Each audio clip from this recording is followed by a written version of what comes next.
Okay, let's get started. It's Wednesday, the 22nd of January, 2025. In my past life, I had the opportunity to hire many people for various companies that put their trust in me. And you might think, well, what does this have to do with astrophotography? Well, one of my favorite questions, interview questions, was tell me about a time you thought you were right and it turned out you were wrong. And I'm asking myself that question right now because I've given you some misinformation and I want to correct that as well as go over a couple other things. So, hi, I'm Bill, and welcome to my Astro Vagabond channel. So, what I wanted to start off and make a big correction is in my live stream test the other night, I mentioned what the Bortle skies were. And Patrick Kerrigan, Patrick's Astro and Stuff channel, asked me what kind of readings I was getting, and I said 23. And after the live stream, I started to think about that. I've never heard of a Bortle reading of 23. And so it turns out they did not remove the cap on the eye, and so I was not getting valid sky quality readings.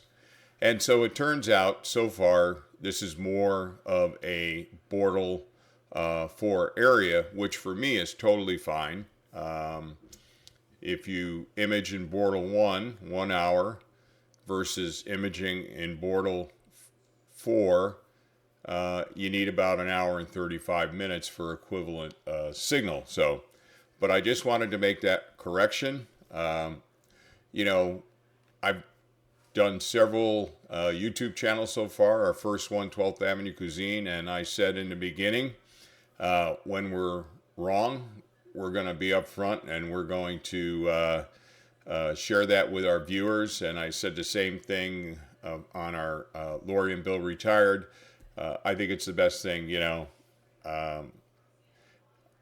whatever happens really happens, and I don't want to hide it. So really dumb mistake on my part, not knowing that the cap was still on.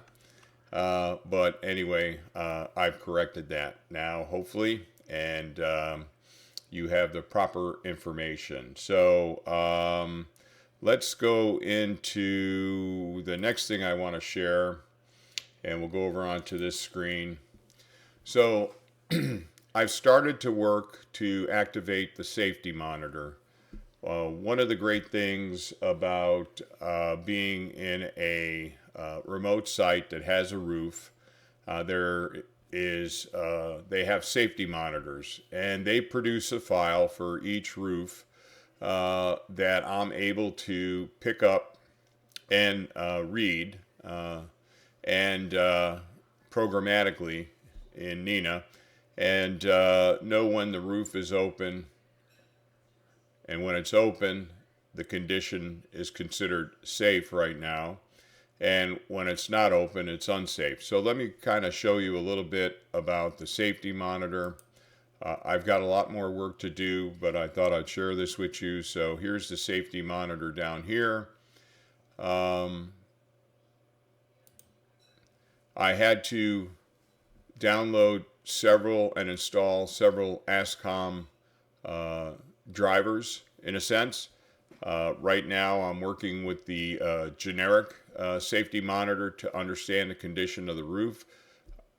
I will probably add an environmental monitor that will look at things like wind speed and those type of things. But it's my thought right now, if the winds get up too much, they're going to close the roofs anyway, and that is the signal then to monitor in my mind. But let me turn this off and let me go into the settings. But there's a generic file set up. You can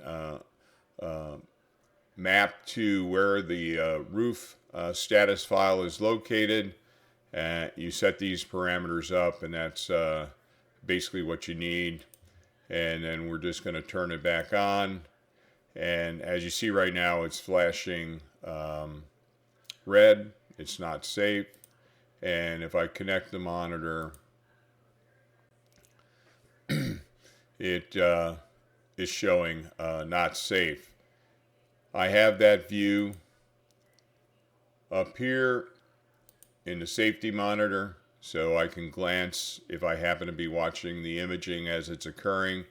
And then I'll show you what I've done so far in the N.I.N.A sequence. I need to run through this a couple of nights when maybe they close the roof early or something. But basically what I'm saying here is again, I'm a target scheduler user. So I work with a target scheduler container, and that container looks to the target scheduler database, and the target scheduler database includes information around targets that I've laid out or projects, and these projects relate to targets that I've laid out. And just like tonight, if I were to image, there's going to be some clouds. This is my Edge HD8. Today is the 22nd, so if we run, these are the exposure plans that Target Scheduler would run tonight. I am expecting some clouds based upon Astrophieric is reporting some clouds maybe around 9 or 10 local time, Texas, Central Time Zone, and that kind of thing. But back to the sequence. So there's the container. What I've added is there is a trigger area. So I'm using a trigger approach. So the trigger, I think it's a 60-second cycle that it looks. So when it becomes unsafe, I want it to stop guiding. I want to set tracking to stopped. And then I want the mount to find home with the AM5, ZWO AM5 mounts. I can use the find home command. And then once safe, I want to set tracking to sidereal. I want to slew and center to the target. And then I want to start guiding again. So there may be some additional commands that I need to add in, but I'm going to do a little bit at a time and see how this works for me. I do have two loop conditions, loop while safe, and then as far as the target scheduler condition, while targets remain tonight. So while target scheduler sees targets available, I want it to keep looping. And then if we go back in again to the preview on what's expected to run tonight, target scheduler, let me change this to 1900. And let me rerun that if it changes. No change. So it looks like it's going to stop around 6:10 in the morning Central Time. That's targets will be available until that time. So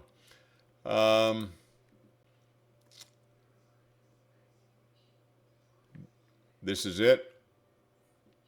And when becomes unsafe, once safe, and these kind of commands. And I'll do a follow-up once I get an opportunity. What I need is a night where everything starts off safe, I'm imaging, and then it becomes unsafe because they close the roof, and then see what N.I.N.A does in response to that.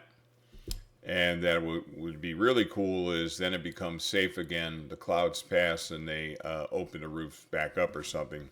So it's going to take me, several nights to get the proper conditions to fully test out the logic that I have here with the triggers approach and the instructions for looping conditions and that. So, all right, that's what I wanted to show.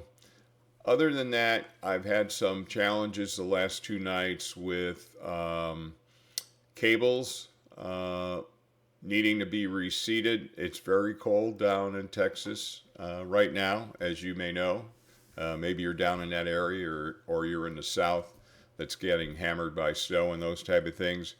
Um, as it gets cold, things kind of get contract, and I think these USB-A connections can become loose. That might be what's happening. So the smart hands at StarFront have been very good and quick to respond. And so now I also lost a connection to my ZWO EAF on my Red Cat 51. They've reseated those cables, and if I get to image tonight, we'll see what happens. The other thing is that let's see here if I've got. So this is a poor choice of mine. Let me make sure you see this picture. So I've got just the camera connected into Wanderer Box Pro V3, and it will work until I hit the zenith, where I'm waiting to do a meridian flip, and then this is becoming unseated. So I'm not sure what they did this time, but if I encounter this issue again tonight with the Edge H HD, what I'll do is I'll cut them a ticket, and we'll run a new cable. I'll have them run a new cable to one of the USB 3 ports that's available on the other side of the B-Link SCR5. I have a thumb drive in there, a spare thumb drive. I'll have them move that somewhere over here, or maybe into that slot, and then I'll just run the camera cable directly into the B-Link, and they should be able to strain relief it where it doesn't back out, but we'll see. I think the cold weather is causing part of the issue with these loose USB connections. So, all right, that's about it. Again, wanted to correct what I had said about the quality of the darkness at StarFront Observatories. So far, I've been getting Bortle 4 readings. We'll see as we get more into the new moon period if that should change. But I wanted to admit my mistake and correct the misinformation that I put out there. And then I just wanted to share, if you have any feedback because you're working with a dome, or you're working with a roof, and you're using a safety monitor, if you have any feedback for me based upon the configuration I showed you, feel free to drop some comments in there and give me some hints, or share maybe your instruction set or triggers that you use that work with your safety monitor, and that sure would be appreciated. Okay, if you like this kind of content, please give it a thumbs up. As always, like, share, and subscribe. Wherever you may be in the world, I hope you're looking at clear skies as we get into the new moon period. Otherwise, see you next time.